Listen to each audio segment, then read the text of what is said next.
میرے لیے مشکل ڈیسیجن تھا اور لوگوں کو لگتا یہ تھا کہ سیاست بہت مشکل کام ہوتی ہے، ایم پی ایم این اے بنا بہت مشکل کام ہوتا ہے، لیکن پتہ نہیں مجھے شاید اللہ تعالیٰ کی رحمت سے ہمیشہ یہ لگتا تھا کہ یہ تو بہت آسان کام ہے، لیکن میں کروں کیسے؟ کیونکہ کرنے کے لیے مجھے پہلے میرے والد صاحب سرکار کی اجازت چاہیے تھی، میرے پہ اللہ تعالیٰ کا خاص کرم تھا اور ہے اور انشاءاللہ اس کے فضل سے رہے کہ میں اپنے والدین کی رضامندی کے بغیر، اور میں آگے بھی یہی تلقین کرتا ہوں، تو میں کچھ کرنا پسند نہیں کرتا، پہلے کچھ چاہے میری جتنا بھی دل کر رہا ہو، جب تک ان کا حکم ان کی رضا اس میں شامل نہ ہو جائے مجھے لگتا ہے کہ وہ صحیح نہیں ہے، وہ کام ٹھیک نہیں ہے، میرے لیے ٹھیک نہیں ہوگا، تو وہ میرے لیے ان کو راضی کرنا ایک پہلا مسئلہ تھا۔ تو اس کے بعد مجھے لگتا تھا کہ یہ ایم پی ایم این اے بننا تو بہت چھٹی کا کام ہے، بہت آسان ہے، مجھے ایسے لگتا تھا۔ ایک بندے کو کوئی کام ہوتا ہے نا کہ بندے کو یہ فیل ہوتا ہے کہ یہ تو کوئی مسئلہ ہی نہیں ہے، یہ تو میں ایسے کر کے کر لوں گا، ایک چھٹی مار ہو جائے گا، تو مجھے یہ فیل ہوتا تھا، میں یہ ہمیشہ یہ محسوس کرتا تھا ایسا۔ تو جب میں نے اپنے آپ کو ذہنی طور پہ تیار کر لیا کہ مجھے یہ کرنا چاہیے، مجھے لوگوں کے مسئلے حل کرنے کی کوشش کرنی چاہیے، تو میں ایک دن سرکاری خدمت پہ حاضر ہوا اور میں نے انہیں عرض کی کہ میں ایسے پالیٹکس کرنا چاہتا ہوں، آپ کا اس بارے میں کیا حکم ہے؟ تو جو انہوں نے مجھے بات فرمائی وہ مجھے آج بھی یاد ہے۔ انہوں نے مجھے فرمایا کہ زندگی ہر کسی کے لیے ایک مختلف تجربہ ہے، ہر کسی کے لیے اپنے اپنے طریقے سے زندگی گزارنے کا ہر کسی کو پورا حق ہے۔ تو بلکہ میں پہلی دفعہ شاید میں نے اپنی حیثیت سے بڑا سوال میں کر دیا، کیونکہ مجھے یہ لگتا تھا کہ وہ اگر سیاست کرتے تو وہ بہت بڑی سیاست کر سکتے تھے، ملکی لیول پہ کر سکتے تھے، تو میں نے انہیں میں بہت عاجزی میں رہتا تھا، ہمیشہ ان کے قدموں میں رہتا تھا، تو اس دن میں نے اپنی حیثیت سے بڑا سوال کر دیا، میں نے انہیں یہ کہا، میں نے کہا آپ نے سیاست کیوں نہیں کی؟ تو وہ خاموش ہو گئے تھوڑی دیر، تو پھر مسکرائے اور مجھے کہتے کہ یار مجھے جو بہتر لگا میں نے وہ کیا، اور جو تمہیں صحیح لگے، جو تم پسند کرتے ہو وہ تم کرو، لیکن میرا تمہیں ایک یہ کہنا ہے اور میری ایک رائے صرف یہ ہے کہ جس کو بھی کرو، جو بھی کام کرو اس کو نیک نیتی سے کرو اور اس کو انتہائی حد تک ایمانداری سے کرو، جس حد تک بھی تم کر سکتے ہو۔ اور دوسرا میرا یہ ہے کہ میری زندگی کا ریکارڈ ہے کہ میں نے کبھی کسی کے لیے ووٹ نہیں مانگا۔ اگر تم الیکشن لڑو گے، اعتراض مجھے کوئی بھی نہیں ہے بالکل بھی، اور تم پالیٹکس کرو گے تو میں یہ کہوں گا، اگر تم یہ سمجھو کہ میں ووٹ مانگوں گا تو میں کسی سے ووٹ نہیں مانگنا چاہتا، میں صرف تمہیں یہ بتانا چاہتا ہوں باقی تم کرنا چاہتے ہو تو میری دعائیں تمہارے ساتھ ہیں، اگر تمہاری نیت ٹھیک ہے تو اللہ تعالیٰ تمہیں کامیاب کرے۔ تو خیر میں نے گزارش کی، میں نے کہا جی آپ کے تو ووٹ تو آپ کی شان سے بہت کم چیز ہے، میں خدا نہ خواستہ کبھی سوچ بھی نہیں سکتا کہ اتنی چھوٹی چیز کے لیے میں یہ آپ کو تکلیف دوں گا۔ تو بہرحال یہ میں نے ان کے چیلم پہ بھی یہ میں نے چھوٹی سی یہ اسپیچ کا حصہ کہا تھا کہ میرے دل میں یہ خیال تھا کہ انہیں شاید یقیناً اندازہ ہوگا اور بہت سارے لوگوں کو اندازہ ہے کہ مجھے یہ لگتا تھا کہ ان کا نام ہی میرے لیے کافی ہے، ایم پی بنانے کے لیے، ایم این اے بنانے کے لیے تو ان کا نام ہی کافی ہے، تو وہ تو جو ہے وہ مجھے ان سے ووٹ منگوانے کی ضرورت نہیں تھی۔ تو خیر میں نے اس کے بعد ان کی کرم سے، ان کی دعا لے کے میں نے ایک گروپ بنایا، ایک سیاسی گروپ بنایا، چھوٹا سا نان رجسٹرڈ گروپ، میں نے بس کہہ دیا اس کو، میں نے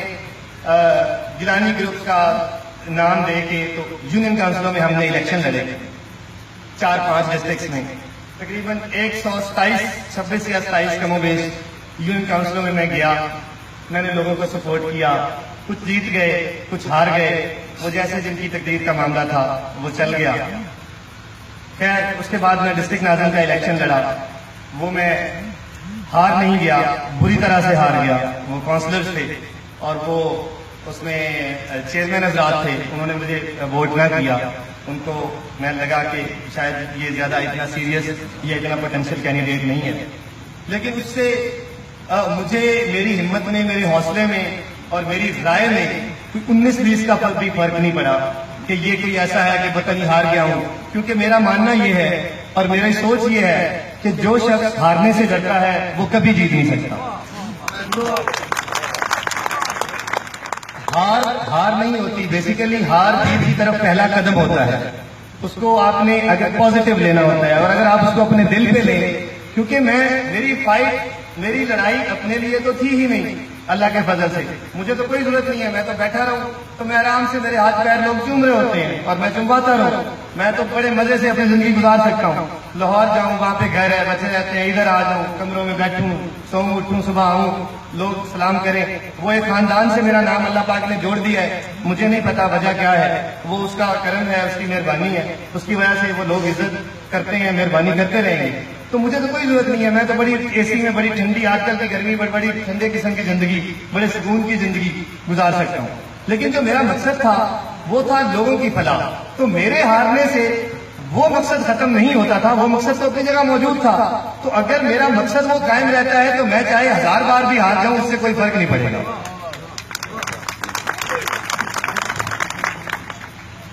بہرحال اس کے بعد الیکشن ہار گیا، دوبارہ میں نے آزاد ایم این اے کا الیکشن لڑنے کا فیصلہ کیا۔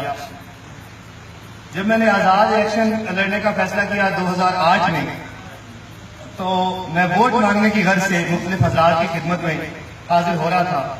تو یہاں سے ہماری بہت ہی محترم شخصیت جو پہلے ایم این اے کا الیکشن لڑتے تھے، محمود احمد خان صاحب بستی شریف والے حضرات، تو میں ان کی خدمت میں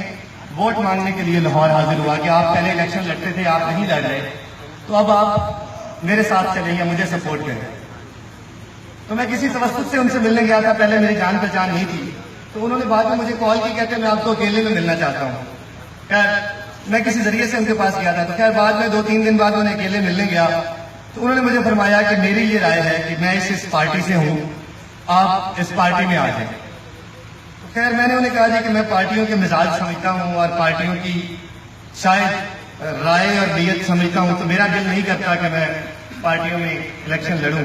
تو میں انڈیپینڈنٹ لڑنا چاہتا ہوں۔ انہوں نے مجھے اپنا بزرگ ہونے کا دعویٰ کر کے اور میرے والد صاحب سرکار سے ایک تعلقات کا دعویٰ کر کے انہوں نے کہا نہیں، میں آپ کو بڑی امید سے اور بڑی خواہش سے یہ کہہ رہا ہوں کہ آپ میری خاطر یہ کر لیں، یہ قبول کر لیں۔ تو میں نے ان کو ایک ہچ ڈال لی اپنی طرف سے، میں نے ایک گزارش کی ان کی خدمت میں کہ میں نے کہا جی میں کہیں سے ٹکٹیں مانگنے میں نہیں جاؤں گا، مجھے کوئی خواہش نہیں ہے کہیں سے ٹکٹیں مانگنے کی، میرے پہ اللہ کا کرم ہے، میں یہ سمجھتا ہوں کہ ایم پی ایم این اے شپ شاید بہت آسان کام ہے، ہو سکتا ہے۔ تو وہ خیر بہت مسکرائے اس بات پہ، بہت ہنسے، تو کہتے جی کہ آپ نہ جائیے گا، میرے پاس سے تو قبلہ آپ ٹکٹ لے لیں گے نا؟ تو میں نے کہا کہ جی حضرت آپ کے پاس سے تو لے لوں گا۔ تو خیر وہ حسب وعدہ نہ میں کہیں ٹکٹ لینے کے لیے گیا، نہ میں نے کہیں مانگی، ان کے گھر سے ہی ہماری ایک میٹنگ تھی، انہوں نے مجھے کہا کہ جی چلے آپ اس پہ الیکشن لڑیں۔ تو میں نہ چاہتے ہوئے ایک پارٹی سے منسلک ہو گیا۔ اس کے 6 ماہ بعد پھر میں نے پارٹی کے خلاف اپنا ایک ایجنڈا، اپنی ایک گفتگو شروع کر دی۔ میرے ساتھی، میرے دوست، میرے مہربان مجھے منع کرتے تھے کہ جی نہیں آپ ایسے نہ کیا کریں، ایسے نہ کیا کریں، ایسے نہیں ہوتا، تو ایسے نہیں کرتے ہوتے۔ خیر میں نے ان کو کہا کہ یار ایسے کیوں نہیں کرتے ہوتے، مجھے یہ لگتا ہے کہ میں عوام کے لیے، لوگوں کے لیے ان کی خدمت میں کوشش کر رہا ہوں، اور میں تو ان کو حق بات کرنے کی کوشش کرتا ہوں، جو لوگوں کے حقوق ہیں وہ کرنے کی کوشش کرتا ہوں۔ تو پھر اگر میں ایسے کروں گا، تو پھر ایسے نہیں کروں گا، تو پھر میرے ایم پی ایم این اے ہونے کا فائدہ۔ تو خیر انہوں نے مجھے بڑا وقتی طور پہ ڈسہارٹ کیا کہ نہیں وہ صحیح نہیں ہے، تو یہ وہ۔ جب میں 6 مہینے ہوئے میری ایم این اے شپ کو، تو میرے 2 دوست جو ابھی یہاں پہ تشریف فرما بھی ہوں گے، ایک ذوالفقار رت صاحب ہیں، ایک طاہر بٹی صاحب ہیں، مجھے یاد ہے وہ دن 16 اگست کا، اس دن 6 ماہ ہوئے تھے مجھے الیکٹ ہوئے 2008 میں۔ تو میں نے ان کو کہا کہ میں استعفیٰ دینا چاہتا ہوں، میں دوبارہ آزاد الیکشن لڑنا چاہتا ہوں، میں ان پارٹیوں سے نہیں رہنا چاہتا۔ تو خیر انہوں نے مجھے زبردستی قائم رکھا اور مجھے منتے ترلے کیے کہ نہیں بس ہو گیا ہے، اب چلنے دے آگے، جیسے آپ کا دل کرے کر لیں۔ بحث مباحثے چلتے رہے، میں اسی طرح اپنی باتوں پہ قائم رہا، ودن پارلیمنٹ میں اپنی بحث مباحثے کرتا رہتا تھا کولیگ کے ساتھ۔ تو ایک دن میرے جو سمجھانے والے تھے، جو مجھے سمجھانے آتے تھے، انہوں نے مجھے یہ کہا کہ آپ ایسے نہ کیا کریں، ہم تو آپ کے خیر خواہ ہیں۔ یہ 2010 کی بات ہے، تو ہم تو آپ کا بھلا چاہتے ہیں، آپ مرضی والے ہیں، آپ ایسے کریں گے تو پھر مناسب نہیں ہے۔ میں نے کہا سر مجھے بتائیں تو صحیح، میں ایسے کروں گا تو ہوگا کیا، مسئلہ کیا ہوگا، پرابلم کیا ہوگا؟ کیونکہ جو میں نے سمجھا ہے، جو میں جانتا ہوں کہ عزت، ذلت، کامیابی، ہار، زندگی، موت، یہ سب من جانب اللہ ہے، اللہ دینے والے ہیں، تو پھر ہوگا کیا؟ وہ کہتا ہے کہ نہیں وہ دل میں رکھ لیں گے۔ میں نے کہا دل میں رکھ لیں گے تو پھر کیا ہوگا؟ تو کہتا پھر وہ ٹکٹ نہیں دیں گے۔ میں یہ 5-7 ایم این اے تھے جو میرے ساتھ پاس بیٹھ کے یہ بات کر رہے تھے، تو میں ہنسنے لگ گیا۔ میں نے کہا سر 2010 ہے، 2013 آنے میں تو ابھی 3 سال باقی ہیں. تو آپ میری بات یہ یاد رکھیے گا کہ میں ٹکٹ لوں گا نہیں. آپ کہتے ہیں کہ کوئی ٹکٹ دے گا نہیں مجھے. میں آپ کو کہہ رہا ہوں کہ میں ٹکٹ اللہ تعالیٰ کی رحمت سے اور میرے والدین کی جوتیوں کی صدقے سے میں کسی کا ٹکٹ لوں گا نہیں. آپ کہتے ہیں میں ٹکٹ دوں گا, کوئی ٹکٹ مجھے نہیں دے گا. Thank you. خیر, حسن وعدہ وہ 2013 اللہ وقت انہوں نے مجھے کہا کہ ایسے نہیں ہوتا فیض صاحب, ایسے نہیں ہوتا, آپ ایسے سمجھتے ہیں, ایسے نہیں ہوتا, جب وقت آئے گا دیکھیں گے یہ وہ. پھر اللہ تعالیٰ کو دل آیا کہ وہ سارے حضرات میرے پاس تشریف لائے. کچھ 14-15 کا ایک وفد بنا کے میرے پاس بھیجا گیا, کیونکہ 2013 والے الیکشن سے پہلے میں پارٹی بنا چکا تھا اور میں اس پارٹی سے الیکشن لڑنا چاہتا تھا. اپنا ایک گروپ بنا چکا تھا, اپنا ایک فیصلہ کر چکا تھا. تو خیر ایک وفد بنا کے بھیجا گیا, جس کی لمبی سٹوری کو مختصر کرتا ہوں کہ میری والدہ صاحبہ نے مجھے حکم دیا کہ تم وقتی طور پہ بس اس طرح فیصلہ کر جاؤ, تمہارے ساتھ کوئی کوشش کر رہا ہے اتنی زیادہ, تو تم یہ خدا کو پسند نہیں ہے, مجبوری میں آتا ہے, تو تم ایسے فیصلہ کرو تو چل جاؤ کسی کے ساتھ, کسی بھی پارٹی کے ساتھ باقاعدہ. میں اب نام نہیں لینا چاہتا کسی کا, وقت گزر گیا. تو خیر اس وقتی طور پہ پھر میں نے اسی طرح فیصلہ کیا جیسے ان کا حکم ہوا. تو مختصر سٹوری یہ ہے کہ میں نہ چاہتے ہوئے کسی پارٹی سیاسی کے ساتھ میری وابستگی رہی اور وہ وقت گزرا. تو لیکن جو میرا مقصد تھا, جو میرا پالیٹکس کرنے کا سٹانس تھا, جو جس بات پہ میں نے شروع کی تھی, وہ اس میں مجھے کہیں بھی حل ہوتا نظر نہیں آیا. مجھے ایسے لگا کہ ان کے ساتھ یا کسی کے ساتھ یا جو موجودہ سیٹ اپ ہے ان کے ساتھ رہ کے میں صرف یہ لوٹ مار کا پروگرام دیکھ سکتا ہوں, اس کو ہوتا ہوا دیکھ سکتا ہوں, یا اس کا حصہ بن سکتا ہوں, یا اس پہ خاموش رہ سکتا ہوں, یا اس پہ کان دھرے بغیر اس کا حصہ نہ بنوں اور میں یہ سمجھوں کہ میں کوئی ایم پی اے بن گیا ہوں, میں کوئی ایم این اے بن گیا ہوں, اس بات پہ مطمئن ہو جاؤں, تو پھر تو میں ایزی ہوں. پھر تو یہ کام کرنا کسی کے ساتھ اٹیچ رہنا آسان ہے.